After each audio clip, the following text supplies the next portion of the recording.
လူတွေရဲ့သဘာဝတရားတွေရဲ့သဘာဝကိုရှင်းပြတာတရားတွေဆိုတာဘယ်အစလာတာတော့လူချင်းမှုတဏှာကစလာနော်လူဘဝဆိုတာလည်းဘယ်အစလာလူချင်းမှုတဏှာကစလာလူချင်းတာကြောင့်ဘဝကိုရလာတာဖြစ်တယ်ဒါကြောင့်မို့ဣစ္ဆာနိဒာနာလူချင်းမှုအကြောင်းခံပြီးတော့ရလာတဲ့အရာဘယ်မို့ဘဝတတ္တဖတ်တာဘဝတတ္တဆိုတာဘဝမှာနှစ်သက်เสียအခြေနှက်เสียကောင်းတယ်ဆိုတာဒုက္ခကိုပြောတာဒုက္ခသောမနတလူတွေကဘဝရထားသည့်အတွက်ကြောင့်ပျော်စရာအာယုန်နေနဲ့ပျော်ကြတယ်ချမ်းသာကြတယ်ဝမ်းသာကြတယ်ပျော်ရွှင်နိုင်ကြတယ်ဘဝကိုအကြောင်းပြုပြီးတော့ရလာတဲ့ဒုက္ခသောမနတကိုဘဝတတ္တလို့ခေါ်တယ်အဲ့ဒါတွေကြောင့်လူတွေကဘဝကိုမစွန့်လွတ်နိုင်ကြဘူးပြောစရာတွေလိုက်ကြည့်မယ်ဆိုအများကြီးပဲပေါ့နော်ပြောစရာတွေရှိတာပဲရှိတာတော့မဟုတ်ဘူးအဲ့ဒီလိုဘဝတတ္တဘဝပေါ်မှာတွေ့တာပြီးตายာနေတဲ့တဏှာနဲ့နှောင်ဖွဲ့ခံထားရတဲ့ပုဂ္ဂိုလ်တွေတဲ့ဘဝတတ္တဖတ်တာနှောင်ဖွဲ့ခြင်းခံထားရတဲ့ပုဂ္ဂိုလ်တွေဟာတေထုပ္ပမုံစာအဲ့လိုအာယုန်တွေကိုတွေ့တာနေတဲ့ပုဂ္ဂိုလ်တယောက်ဟာအာယုန်တွေကိုစွန့်လွတ်ဖို့ဆိုတာတော်ခဲနေတွေ့တာတဲ့တဏှာကိုစွန့်လွတ်ဖို့ဆိုတာလည်းလွန်ခဲနေလွယ်နဲ့မရပါဘူးတဲ့နာအညမောက္ခတခြားသူတယောက်ကတခြားသူတယောက်လွတ်မြောက်သွားအောင်လည်းလုပ်လို့မရပါဘူးကာမဂုဏ်အာယုန်နဲ့နေမောနေတဲ့ပုဂ္ဂိုလ်တယောက်ကအခြားကာမဂုဏ်အာယုန်နဲ့နေမြုပ်နေတဲ့လူကိုလွတ်မြောက်အောင်မလုပ်နိုင်ပါဘူးဥပမာပါနဲ့တူလို့ဆိုရင်တောတွေထဲမှာရွှွညွန်ဆိုတာရှိတယ်ညွန်အိုင်ကြီးတွေရှိတယ်အပေါ်ယံကရက်တွေတည့်ရက်တွေပေါက်ပြီးတော့နေတယ်အမှတ်တမဲ့အဲ့ဒီရွှွညွန်အိုင်ကြီးတဲ့ဆင်းလိုက်ရင်လှုပ်လိမ့်မြုပ်လိမ့်ပဲသူကဆင်းနေဆိုလည်းပြန်မတက်နိုင်ဘူးကြားတွေဆိုလည်းပြန်မတက်နိုင်တော့လူလည်းအဲ့ဒီထဲရောက်သွားရင်လှုပ်လိမ့်မြုပ်လိမ့်ပဲသူကရွှွန်အိုင်ကြီးတွေအဲ့ဒါလို့အဲ့ဒီလိုရွှွန်အိုင်ဘွဲအိုင်ကြီးတွေကိုကျသွားတဲ့ပုဂ္ဂိုလ်တယောက်ဟာသူများကိုလည်းမကယ်နိုင်ဘူးသူ့ကိုယ်သူလည်းမကယ်နိုင်ဘူးတယောက်နဲ့တယောက်သူကမကယ်နိုင်ဘူးရှင်နေတဲ့လူလိုပဲတယောက်နဲ့တယောက်ဖက်ရင်နှစ်ယောက်စလုံးမြုပ်သွားရှော့အိုင်းထဲမှာလည်းထို့တူပဲနှစ်ယောက်စလုံးမြုပ်သွားတယ်ကာမဂုဏ်အာယုဆိုတာအဲ့ဒီတိုင်းပဲတဲ့ဒုပ္ပမုံစာလွတ်မြောက်ဖို့လည်းခဲရင်လည်းအခြားသူတယောက်ကအခြားသူတယောက်လွတ်မြောက်အောင်ကူညီဖို့ဆိုတာလည်းမဖြစ်နိုင်ဘူးတဲ့အမှန်တန်ခဲရင်တယ်ဘာကြောင့်လို့ဆိုတော့ကာမဂုဏ်အာယုကိုတွေ့တာတဲ့ဆိုတော့တခုတည်းမဟုတ်ကြဘူးတဲ့ပစ္စာပုရိဝါပိအပိက္ခမာနာရပြီးတဲ့နောက်လဲတွေ့တာနေတာပဲမရခင်ကလည်းတွေ့တာပဲရပြီးသားဆိုတာအတိတ်ကိုတွေ့တာမရသေးဘူးဆိုတာအနာဂတ်ကိုတွေ့တာလူတွေဟာမျှော်မှန်းခြင်းနဲ့လေတွေ့တာနေကြတာပဲပြီးခဲ့တာလဲပြန်ပြီးတော့စမြုပ်ခံပြီးတော့တွေ့တာနေကြပြန်တယ်ပြီးတဲ့အခါပြီးပြီးသားမို့ဆုံးလွတ်လိုက်တာမဟုတ်ဘူးပြီးပြီးသားအတွက်လည်းပြန်တွေးပြီးတော့တွေ့တာနေတာလာလက်တန်းကိုလည်းတွေ့တာတယ်ဣမေသကာမေပုရိမေဝသဗ္ဗံလက်ရှိရရှိဆုပ်ကင်ထားတဲ့လက်ရှိရရှိထားတဲ့အနေအထားမှာရနေတဲ့ကာမဂုဏ်အာယုန်တွေရောရခင်ကရခဲ့မှုတဲ့အတိတ်ကကာမဂုဏ်အာယုန်တွေရောနောင်ရလက်တန်းလို့မျှော်မှန်းထားတဲ့ကာမဂုဏ်အာယုန်တွေကိုရောအဲ့ဒါတွေကိုတထန်တာနေတာဖြစ်သောကြောင့်တဲ့ကာမဂုဏ်အာယုန်တွေကလွတ်ဖို့ဆိုခက်တယ်ခြားသူတယောက်တွေ့တာနေတာကိုခြားသူတယောက်ကလွတ်မြောက်အောင်လုပ်ပေးဖို့လေခက်တယ်လို့ကာမဂုဏ်အာယုန်ရဲ့အပြစ်ကိုဒီကထာနဲ့မြတ်စွာဘုရားရှင်းပြတယ်နော်ဆွလို့ဘူးခက်တယ်ဆိုတာကိုယ့်ဘက်ကိုစဉ်းစားကြည့်ရကိုယ့်ကိုစဉ်းစားကြည့်ရကာမဂုဏ်အာယုန်ဆိုတာဆွလို့ဖို့အမှန်တမ်းခဲနေတခုဆွလို့လိုက်ရင်နောက်တစ်ခုတွဲပြန်တာပဲအဲ့လိုဖြစ်နေတွဲနေသမျှတော့ဒုက္ခရောက်မှာပဲသူနောက်တတိယကထာအနေနဲ့မြတ်စွာဘုရားဆက်ဟောတယ်ကာမေတုခိတော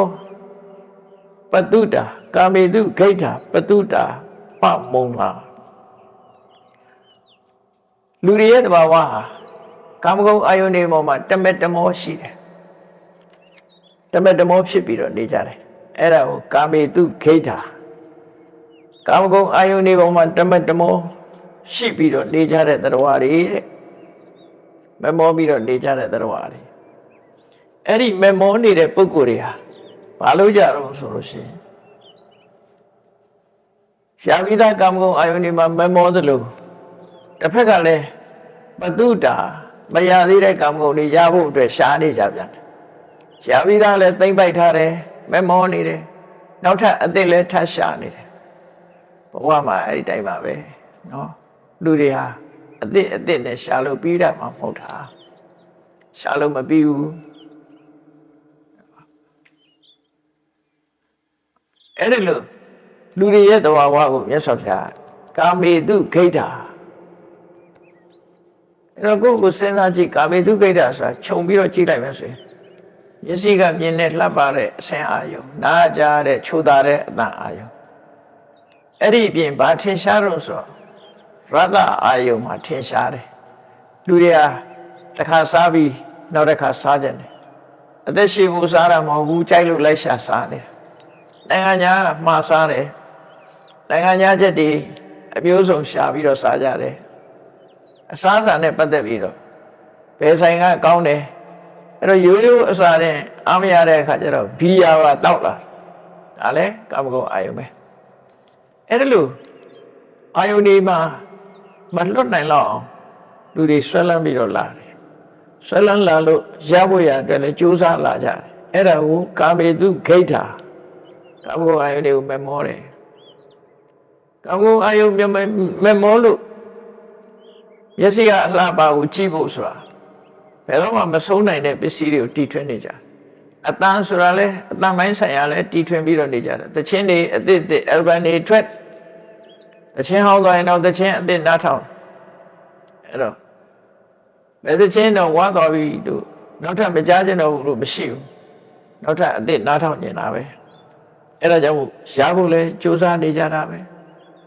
အစားအသောက်ဆိုတာလဲပြီးသွားတယ်လို့မရှိဘူးရဖို့စူးစမ်းနေကြတာပဲပမုလာတဲ့ကာမဂုဏ်အာယုန်နဲ့တွေ့ရင်လူတွေဟာစဉ်းစားဉာဏ်ပျောက်ပြီးတော့တွေ့ဝေမိန်မောပြီးဒီထဲမှာနစ်မျောသွားကြတယ်ကာမဂုဏ်အာယုန်ထဲမှာမျောနေတယ်မျောတယ်ဆိုတာဘာမှဥတတိမရဘူးဒီထဲမှာပျော်နေကြတယ်ဘုန်းကြီးတို့ဂျာမနီရောက်သွားတော့တခါတော့ဂျာမနီရောက်သွားတော့အဲ့မှာဂျာမနီမှာဥရောပတစ်ခွင်ကလာကြတဲ့ပွဲကြီးတစ်ပွဲရှိတယ်သူတို့ခေါ်က lab parade လို့ခေါ်တယ်နော် lab parade ချစ်တဲ့ပွဲပေါ့နော်အဲ့တော့ဥရောပလူတွေလာကြတာမိရထားနဲ့လာကြတယ်ကားတွေနဲ့လာကြတယ်လိမ်မြန်တွေနဲ့လာကြတယ်ဘာလို့မျိုးပေါ်မှာပြည့်ညတ်သွားလောက်အောင်အဲ့ဒီပွဲကြီးမှာလာကြဘာလို့ကြတာလဲဆိုကာကြခုံကြပြောကြပါကြစားကြတောက်ကြတယ်အဲ့ lab parade ဆိုအဲ့ဂျာမန်ဘုန်းကြီးတို့ကဗမာပြည်ရောက်ဖူးတဲ့ဂျာမန်ဘုန်းကြီးတို့ကဆရာတော်ကိုပြအောင်မယ်ဆိုပြီးတော့လာကြည့်ပါအောင်ဆိုပြီးတော့တယ်လီဗီရှင်းဖွင့်ပြတာအဲ့ဒီလူတွေကခုံနေတာတွေကိုသူပြတာအဲ့ဒါကြောင့်ကိုသိတယ်ဘာပွဲတော့ဆို lab parade ချစ်ခင်စွာချစ်တဲ့ပွဲဆိုတဲ့အဓိပ္ပာယ်နဲ့တူအဲ့ဒီပွဲမှာဆိုရင်လူတွေဟာပျော်ဖို့ပါဖို့လာကြတာအကုန်လုံးပျော်ပါလို့ကအားမရနိုင်ကြပါဘူးပမုံလာကောင်းကောင်းအာရုံထဲမှာမြုံပြီးတော့မမောနိုင်မပန်းနိုင်တောက်လိုက်ပြောလိုက်စားလိုက်နဲ့အဲ့လိုနေကြတာအဝဋ္ဌာနိယအဲ့ဒီအချိန်မှာဆိုရင်တရားနဲ့ပြပြီးဆုံးမမယ်ဆိုရင်ဘယ်သူမှလက်မခံတချင်းဆိုလို့ပြောနေတဲ့နေရာမှာတော့တရားဟောလို့မရဘူးတရားဟောရင်ဆန့်ကျင်မဲ့ဖြစ်သွားလိမ့်မယ်ဘာလာရှုပ်တာတော့လို့အောင်းမိလိမ့်မယ်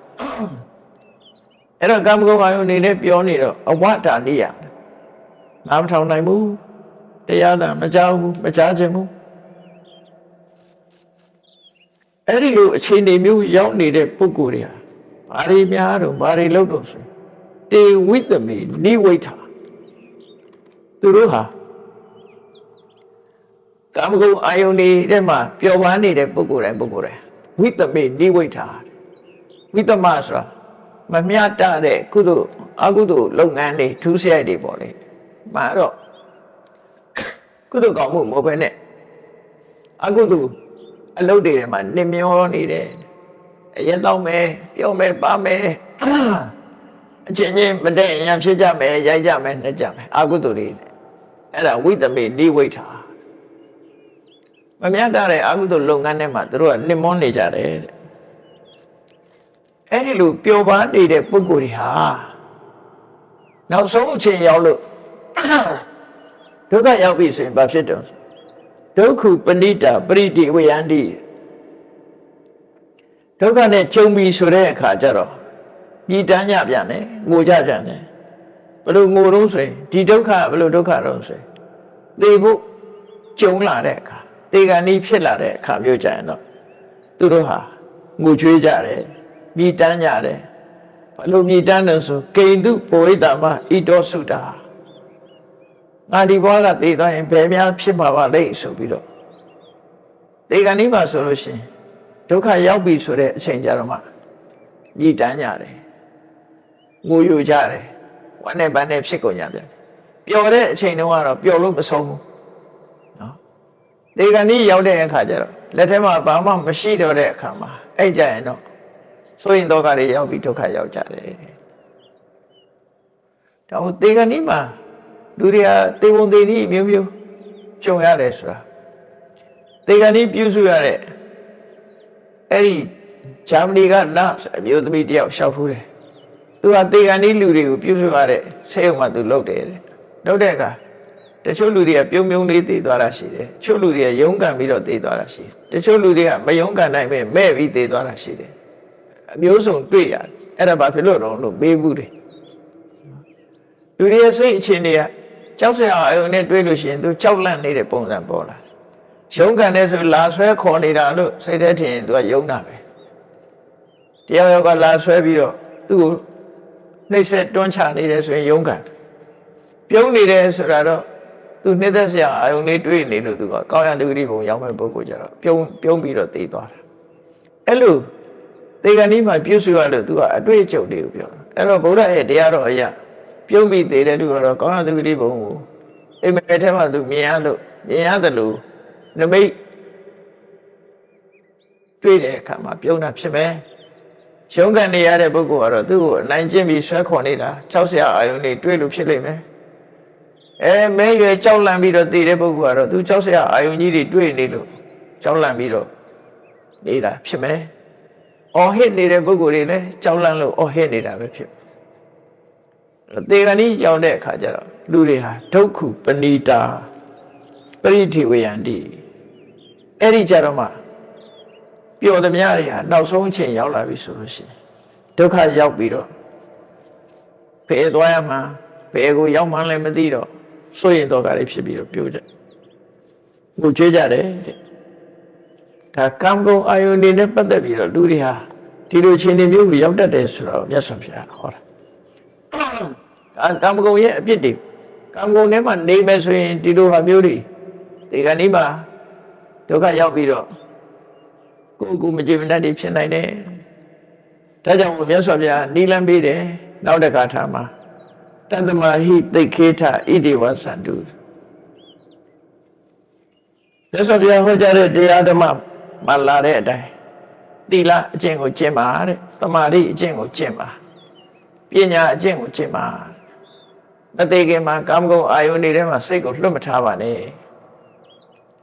ဒီသာသနာကလမ်းပြတဲ့အတိုင်းလိုက်နဲ့ကျင့်သုံးပါတဲ့ယံတိစိစဉ္ညာဝိတ္တမန္တိလောကေလောကမှာတရားမြတ်တမှုမရှိဘူးအကုသိုလ်တရားဖြစ်တယ်ဒုစရိုက်ဖြစ်တယ်လို့သိတာမှန်သမျှအဲ့ဒီဒုစရိုက်အတွက်ဘယ်တော့မှမကောင်းတဲ့အကုသိုလ်ကိုမလုပ်ပါနဲ့နတတ္တဟေတုဝိတ္တမစရိယကိုမကောင်းမှုလို့သိထားရင်မကောင်းမှုအတွက်မကောင်းတဲ့အကုသိုလ်တွေကိုဆက်မလုပ်ပါနဲ့လို့ပြောတာဒါကလိုက်နိုင်ရမယ့်အချက်ကိုပြောမကောင်းမှန်းသိရင်ရှောင်လိုက်ပါမကောင်းမှန်းသိရင်ရှောင်လိုက်ပါတဲ့အဲ့ဒါလေးဆက်မလုပ်ပါနဲ့ဘာဖြစ်လို့တော့ဆိုလူရဲ့အသက်ဆိုတာတူတူလေးပါတဲ့အပင်ညှိတံဇီဝိတမဟုထိတာစဉ်းစားဉာဏ်ရှိတဲ့ပုဂ္ဂိုလ်တွေကလူရဲ့သက်တမ်းဟာတရားအတွင်းမှာပဲသိဆုံးကြတာများလို့လူအသက်ဟာအလွန်တူတယ် ဒါလည်းမကဘူးပညာရှိနဲ့ကြည့်မယ်ဆိုလို့ရှိရင်လူအသက်ဟာအသက်တရှူပဲရှိတာနော်တကယ်ကြည့်ပဲဆိုရင်အသက်ရှူနေတဲ့လေပေါ်မှာမှီပြီးတော့နေရတယ်ခန္ဓာကိုယ်ရဲ့အငွေ့ပေါ်မှာမှီပြီးတော့နေရတယ်လူရဲ့အသက်ဆိုတာအမှန်တမ်းတူတယ်စိတ်တခဏတစ်ခုလေးနဲ့လူဟာအသက်ရှင်နေကြယထာကားတွေကားလမ်းပေါ်မှာကားမောင်းနေလို့ရှိရင်ကားဘိန်းဟာဒီတထွာလေးလောက်တင်ပဲလမ်းနဲ့ထိတာကြံတဲ့ဟာမထိဘူးဘယ်ခါဖြစ်ဖြစ်တထွာစာလေးလောက်ပဲထိတယ်အဲ့ဒါလိုပဲလူတွေဟာဘယ်နှစ်ပဲနေအသက်ရှင်တဲ့အချိန်ဟာတစ်ခဏလေးပဲလို့သူပြောတာအဲ့ဒါကြောင့်မို့မိမိလျော့ရော့မနေပဲနဲ့ဒီအမတန်တူတောင်းတဲ့လူဘဝသက်တမ်းလေးမှာမကောင်းတာတွေမလုပ်ဘဲနဲ့ရှောင်ကျဉ်ပါလို့ဆက်ပြီးတော့မြတ်စွာဘုရားက၅ခုမြောက်ဂါထာကြတော့လောကမှာကြုံတွေ့နေရတာတွေနဲ့ပတ်သက်ပြီးတော့ထုတ်ဖော်ဟောကြားတယ်အတ္တမိလောကေပရိဖန္ဒမာနပဇံဣမံတဏဂတံပဝေတုလောကမှာတဲ့ဘဝပေါ်မှာတွေ့တာနေတဲ့ပုဂ္ဂိုလ်တွေဟာအခက်အခဲတွေကြုံလို့တုံလို့ခြောက်ခြားငိုကြွေးပြီးရောက်ရက်ခတ်နေတဲ့ပုဂ္ဂိုလ်တွေအများကြီးတွေ့ရတယ်ရောက်ရက်ခတ်နေတဲ့ပုဂ္ဂိုလ်တွေအများကြီးတွေ့ရတယ်တုံလှုပ်နေတဲ့ပုဂ္ဂိုလ်တွေအများကြီးရှိတယ်တုံလှုပ်တယ်ဆိုတာစိတ်ဓာတ်အနေနဲ့မငြိမ်ဘူးဆင်းရဲဒုက္ခတွေနဲ့နေကြရတဲ့ပုဂ္ဂိုလ်တွေသတ္တမှုတွေများတဲ့ပုဂ္ဂိုလ်ဟာစိတ်ဓာတ်ဟာတုံလုံးချောက်ချပြီးတော့နေတယ်ဟိနာနရာမစ္စုမုခေလပန္တိမကောင်းတဲ့စိတ်ဓာတ်ရှိတဲ့ပုဂ္ဂိုလ်တွေဟာဒီမင်းရဲ့ခံတွင်းဝရောက်တဲ့အခါကျတော့မှညီးတွားအော်ဟစ်ကြတယ်တဲ့အဝိဒတဏတိဘဝပွေတုရလာတဲ့ဘဝတိုင်းမှာဘယ်တော့မှတွေ့တာမှုဆိုတဲ့စိတ်ဟာမကင်းဘူးတဏှာဟာမကင်းဘူးဒါကြောင့်မို့တဏှာကြောင့်တုံ့လှုပ်ပြီးတော့နေကြတယ်ဆိုတာသူ့တဘာဝကိုမြတ်စွာဘုရားရှင်းပြပြီးတော့မမယိတိပတ္တထဖန္ဒမာနေမမယိတာဆိုတာငါဟာလို့သတ်မှတ်တယ်လူတွေကပစ္စည်းဆိုလဲငါဟာလို့သတ်မှတ်တယ်လူကိုလည်းသက်ရှိတဘာကိုလည်းငါဟာလို့သတ်မှတ်တယ်ဆိုငါလို့သတ်မှတ်တာဒါငါအမေငါညီငါအဲ့လိုသတ်မှတ်တာပစ္စည်းလည်းငါဟာလို့သတ်မှတ်တယ်အဲ့ဒါတမြတ်တနူးငါဟာလို့တွေ့တာနေတဲ့တရားတွေကိုချိပါတဲ့ဒီကနေကြလို့ရှိရင်ငါဟာဆိုပြီးအာကိုတကြီးလုပ်ပြီးမယ်စိတ်နှလုံးတုန်လုံးခြောက်ချသွားကြတယ်စွန့်ရတော့မယ်ဆိုတဲ့အချိန်မှာစိတ်နှလုံးတုန်လုံးခြောက်ချနေကြတယ်တဲ့ဥပမာပါတဲ့တူတော်ဆိုမစ္စေဝအပောရကေခိနတော်တေစီဝင်တဲ့ရေလမ်းကြောင်းကြီးကပိတ်ပြီးတော့ရှည်တွေဟာလဲသွားတဲ့အခါမှာငါးတွေဟာဖက်လက်နဲ့နော်ရှည်ကမြုပ်အောင်မငုံနိုင်တဲ့အချိန်မှာငါးတွေဟာတုံလှုပ်ပြီးတော့ဖက်ဖြစ်နေကြတယ်လို့ပဲတတ္တဝါတွေဟာတုံလှုပ်နေတတ်ကြတယ်ဧတံမိဒိဋ္ဌဝါအဲ့ဒီအခြေအနေတွေကိုကြည့်ပြီးတော့အမမောစရိယငါဟာဆိုတဲ့တဏှာနဲ့တွေ့တာတဲ့စိတ်ကင်းအောင်ကျင့်ပါဘယ်ဟာပဲဆိုပြီးတော့ငါဟာဆိုပြီးတော့စိတ်ထဲမှာတွေ့မထားပါနဲ့အဲ့ဒါကင်းအောင်ကျင့်ပါတဲ့ဘဝေတုအတ္တတိမကုပ္ပမနောဘယ်ဘဝရောက်ရထားတဲ့ဘဝတွေပေါ်မှာပြင်းပြင်းထန်ထန်တွေ့တာစိတ်တွေမဖြစ်ပါစေနဲ့တွေ့တာစိတ်ဖြစ်ရင်ဘာဖြစ်လဲတွေ့တာမှုကြီးလေဆွန့်လွတ်ရဖို့ခက်လေတွေ့တာမှုများလေတောကများလေတွေ့တာမှုကြီးလေရှင်တွေကပူလောင်မှုတွေများလေဖြစ်လာဒါကြောင့်မို့မြတ်စွာဘုရားကတွေ့တာမှုတွေကိုမပြုတ်ပါနဲ့အဲ့ဒါလို့ကာမဂုဏ်အာယုစိတ်တွေများနေတဲ့ပုဂ္ဂိုလ်ရဲ့အဖြစ်တနည်းတွေကိုဟောပြပြီးလူရလမ်းကြောင်းကိုဒီလမ်းတစ်ခုအနေနဲ့မြတ်စွာဘုရားရှင်ပိန်တော်လာပါရတာကိုရှင်းပြတယ်ဒီတရားလည်းအပြည့်စုံဟောလိုက်တာကာမဂုဏ်အာယုရှင်ဘယ်လိုဒုက္ခတွေရောက်တယ်ဘယ်လိုကျင့်သင့်တယ်ဆိုတော့ပြောပြီးနောက်ဆုံးမှာဘယ်လိုလွတ်အောင်လုပ်ရမလဲဆိုတာကိုကြည့်တော့ဥဘောတုအန္တေတုဝိတေယသန္တံဒါလွတ်တဲ့နိလန်းလေးတစ်ခုပြောပြ အချင်းချုပ်လိုက်လို့ရှိရင်နားလဲရမှာအချင်းချုပ်တယ်ဘာလို့ဆိုရင်ဘဝတစ်ခုဟာ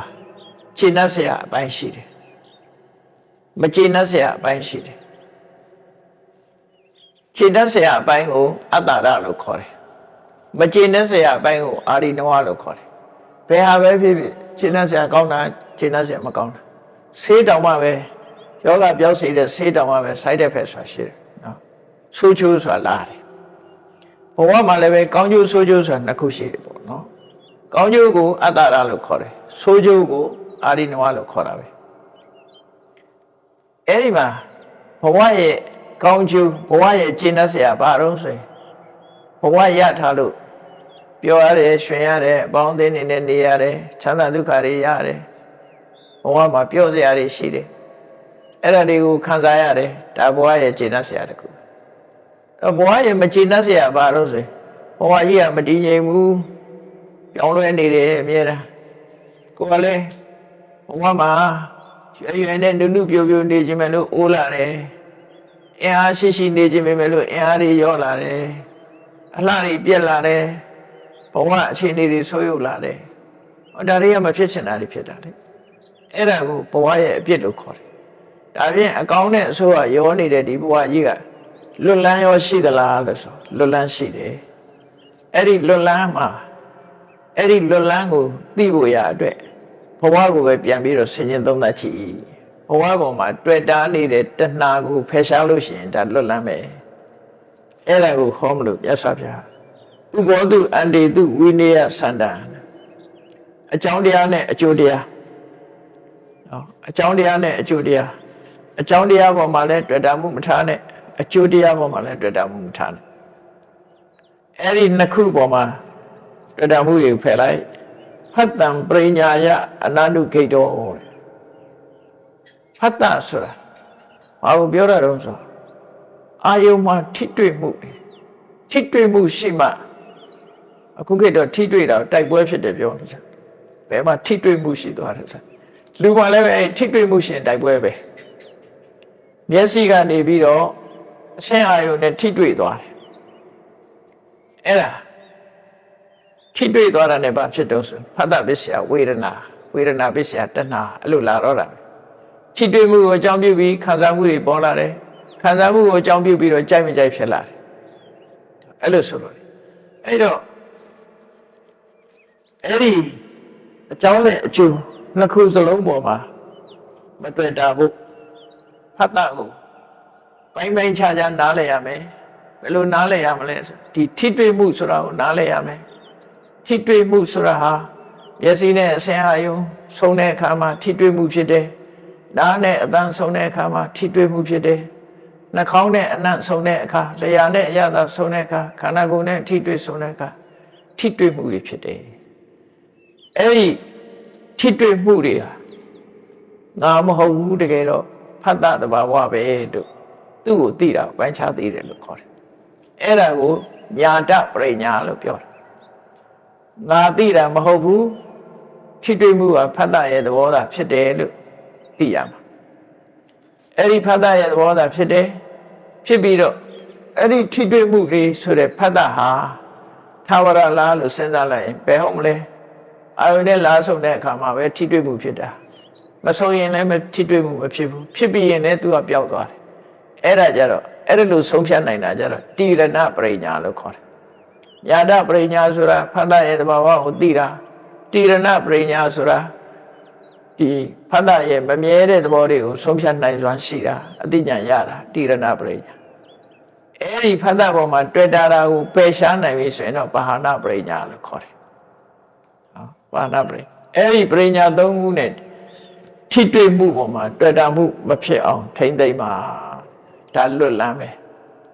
ထိတွေ့မှုတွေနောက်လိုက်ပြီးတော့တွေ့တာနေလို့ရှိရင်တော့ခဏတဏှာတွေဝင်လာတော့မှာပဲပေါ့နော်ဆိုးတွေဝင်လာတော့မှာအဲ့ဒါကြောင့်မို့မြတ်စွာဘုရားယတ္တကရဟိတတမကုပ္ပမနောပြောတာကိုမကြိုက်တဲ့အလုပ်မလုပ်ပါနဲ့ကိုယ်တိုင်ကမကြိုက်ဘူးဆိုတဲ့အလုပ်ကိုယ်တိုင်ကကိုယ့်ကိုပြန်ပြစ်တင်တဲ့အလုပ်မျိုးမလုပ်ပါနဲ့လူတွေကနောက်ကြရင်စိတ်ကောင်းဝင်လာတဲ့ကပြောလေငါကမကောင်းတာဆိုဟုတ်လား ငါကိုကမကောင်းတာအဲ့မကောင်းတဲ့အလုပ်လုပ်ပြီးမှသူကဒီလိုပြန်ပြစ်တင်တာဒါကြောင့်မလို့ကိုယ့်ကိုပြန်ပြစ်တင်တဲ့အလုပ်မျိုးမလုပ်ပါနဲ့လို့ဆိုဘယ်တော့မှအမှားယွင်းမလုပ်နဲ့လို့ပြောတာဒါအဲ့ဒါကိုဆိုလို့တယ်ယံအတ္တဂရဟိတံအကုပ္ပမနောကိုယ့်ကိုပြန်ပြစ်တင်ရမယ့်အလုပ်မျိုးမလုပ်ပါနဲ့ဆိုတာအကုသိုလ်ဒုစရိုက်ကိုပြောတယ်အကုသိုလ်ဒုစရိုက်လုပ်ပြီးရင်ဆိုးကျိုးတွေရပြီဆိုငါကိုယ်ကဆိုးတာဒါပေမဲ့နောက်နှမရတဲ့လူတွေရှိတယ်မင်းကောင်းရင်ကျွန်ုပ်မဆိုးပါဆိုတဲ့လူကလည်းရှိသေးတယ်ငါဆိုးတာမဟုတ်ပါဘူးပြမလူတွေကဆိုးတာပါဆိုတဲ့လူမိုက်တွေလည်းရှိသေးတယ်အဲ့လိုလည်းရှိသေးတယ်ကိုယ့်ကိုပြစ်မတင်ဘူးလေကျွန်တော်ကလူဆုံးမဟုတ်ဘူးပတ်ဝန်းကျင်ကဆိုးလို့ဆိုးရတာပါဆိုတဲ့လူလည်းပြောတယ်အဲ့တော့နောက်ဆုံးကလူမှာကိုလို့တဲ့အလုပ်ကိုကိုယ့်ကိုပြန်ပြီးတော့ပြစ်တင်ကြဘယ်အလုပ်တုံးဆိုမကောင်းတဲ့အလုပ်ပဲ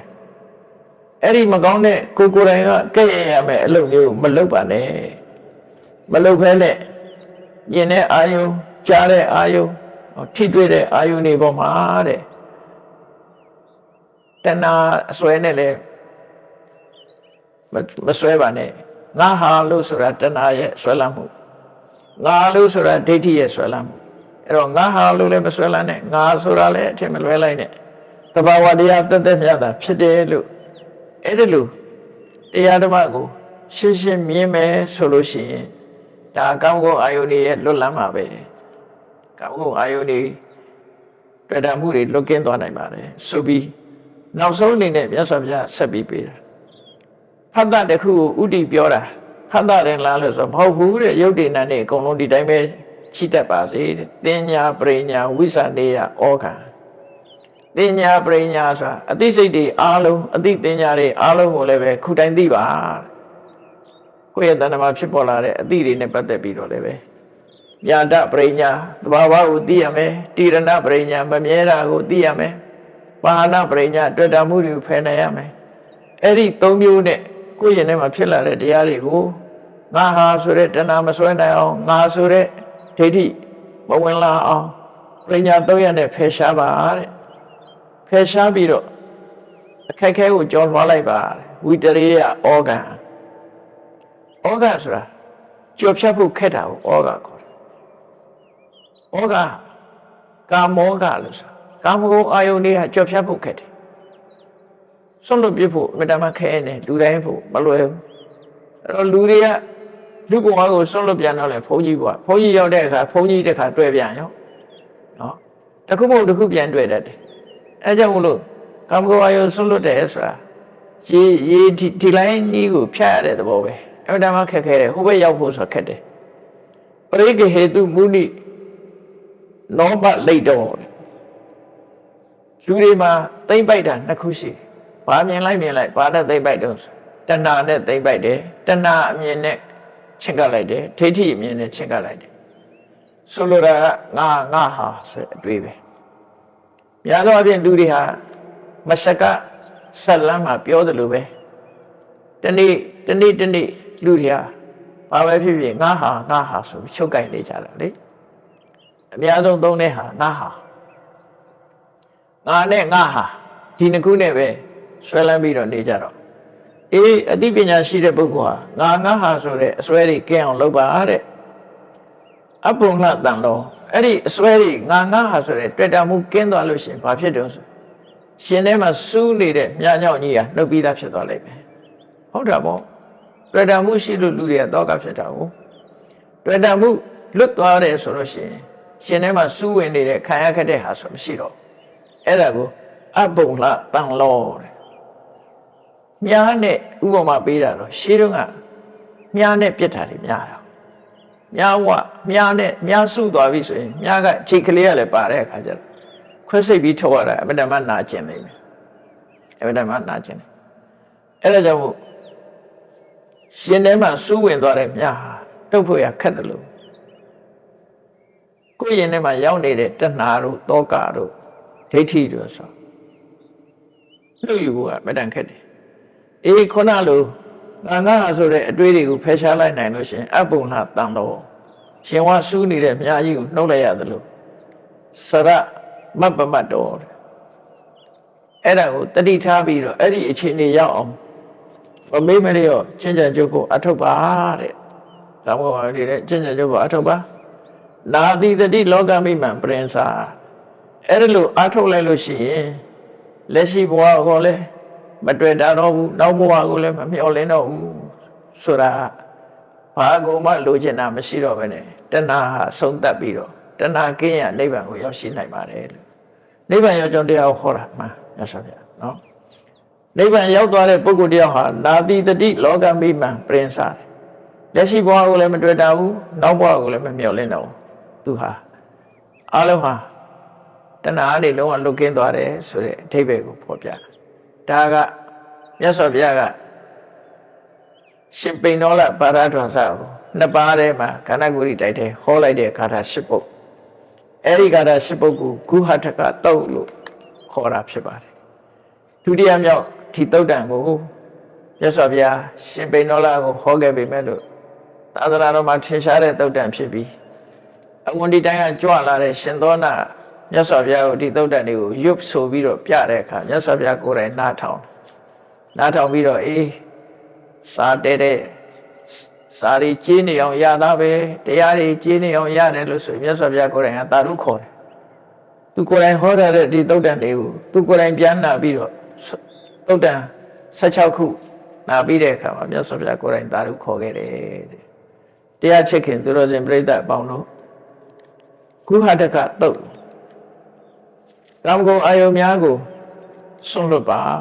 ကာမဂုဏ်အာယုံကိုစွန့်လွတ်ပါစွန့်လွတ်ဖို့ကြိုးစားဖို့မြတ်စွာဘုရားတိုက်တွန်းထားတဲ့အတိုင်းတို့ဘဝမှာလည်းပဲရှင်ထဲမှာစုဝင်နေတဲ့မြတ်ကိုဆွနှုတ်ပြီးချမ်းသာဒုက္ခရနိုင်ဖို့အတွက်ကာမဂုဏ်အာယုံကိုစွန့်လွတ်ရမှာဖြစ်တယ်လို့ကိုယ်စီမှတ်သားနိုင်ယူပြီးစွန့်လွတ်နိုင်အောင်ကြိုးစားအားထုတ်နိုင်ကြပါစေကုန်သတည်း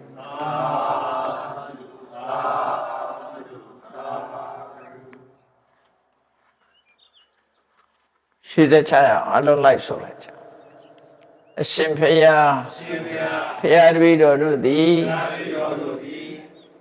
တရားတော်မြတ်ကိုပူဇော်သောအားဖြင့်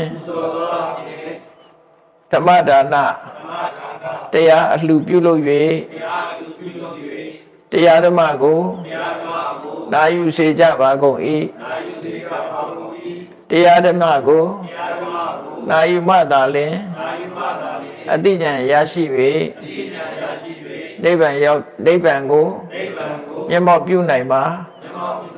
ဖြစ်ပါသည်ထို့ကြောင့်တရားတော်မြတ်ကိုလှူဒန်းရသောဤကောင်းမှုကြောင့်ဓမ္မပူဇာကုသိုလ်စေတနာကြောင့်နိဗ္ဗာန်ချမ်းသာကိုမျက်မှောက်ပြုရပါလိုကုန်၏ဤကောင်းမှုဤအဖို့ဘာကကိုအမိအဖအဖို့အဖွာဆရာသမားတို့အားကုသိုလ်အမြတ်ဝေငှပါကုန်၏32ဘုံချင်းလီကုန်သောလုံးစုံများစွာတတ္တဝါတို့သည်ကုသိုလ်အမြတ်ကိုယ်စီရကြကုန်သည်ဖြစ်၍ကိုယ်စိတ်နှဖျားချမ်းသာကြသည်ဖြစ်ကြပါစေကုန်သတည်း